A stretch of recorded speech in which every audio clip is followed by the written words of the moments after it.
kita papabayaan. Hindi ko papabayaan na may manakit sa yung iba. Promise ko yan sa'yo.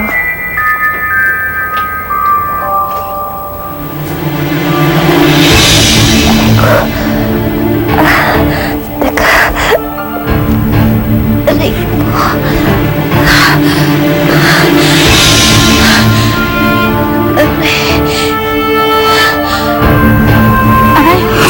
Aray. Mama? Mama, bakit po? Ma, bakit po? Sumasakit na naman yung tiyan niyo?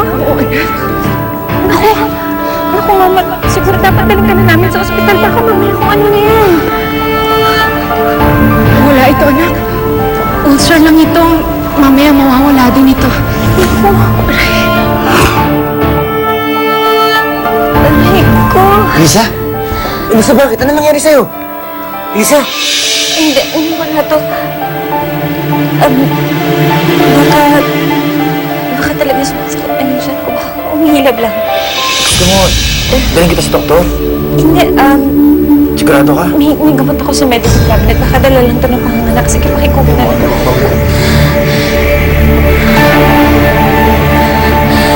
Aray ko. Ang ganda-ganda niya, ang cute-cute. At ang mga mata, ha? Mga mata ng Montemayor. Ma'am, kanino pa ba magmamana ng ganda ang apo ninyo, kundi sa gandang lalaki ko na rin?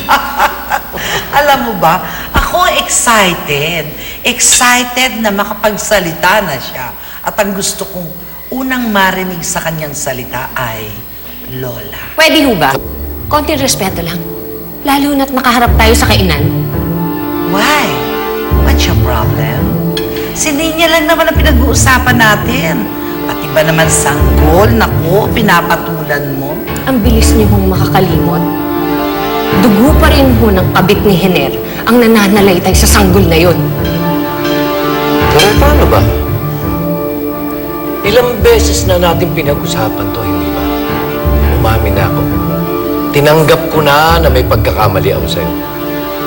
Kailan matatapos to? Hindi ako titigil sa panunumbat sa'yo, Hener.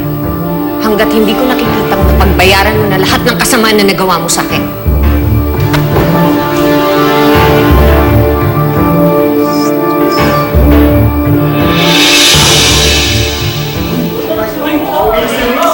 Naksa! Kamusta kayo? Hindi ka kilala. Kamusta? Ano? Ayos ba? Ayos. Akala ko hindi ka na babalik dito. Ang busy-busy pagpapayaman, ah. Pwede ba naman mangyari yun? Ako pa makakalimot. Eh, mga pioneer na tayo dito, di ba? Ano ba sadya mo? Naku, hindi pwede ka mag-volunteer dito. Ganyan suot mo. Makapagkamalang artista o politician. Alam mo, Bob, marami namang paraan para makatulong, eh.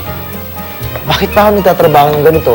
Tsaka kumikita ng pera, hindi ko naman tutulungan yung foundation natin.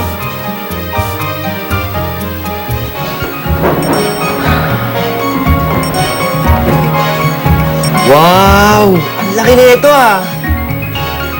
Bob, alam mo, kulang na kulang pa yan. Pero huwag kayong mag-alala dahil hindi pa yan huli. Gagawin ko ng beneficiary ng Olivares Realty itong foundation natin.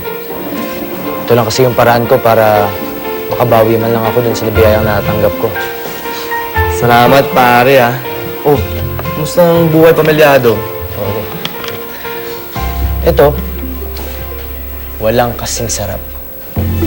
May asawa kang napakabait, napakaganda. Tapos meron kayong anak na parang anghel. Wala na akong ihilingin. Parang nasa langit na ako, eh. Bait ka kasi, Michael. Kaya ka pinagpapala. Pero sana, magtuloy-tuloy lang siya. Ito kasi nakakatakot, eh. Kapag minsan para nangangarap ka lang. Akala mo isang araw, bigla ka nalang magigising. Ang cute-cute naman. Manang-mana sa tita.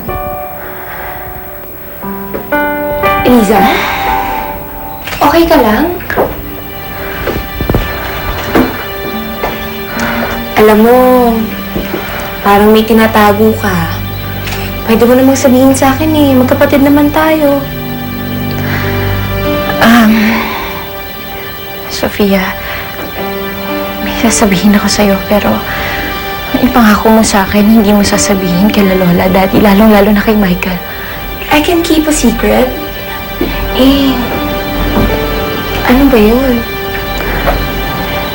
Yung isang araw kasi, sumakit yung tiyan ko eh.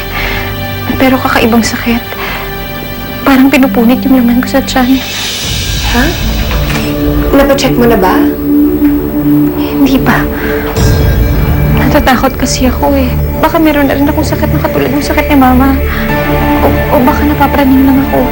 Eliza, wag ka muna mag-isip ng kung ano-ano.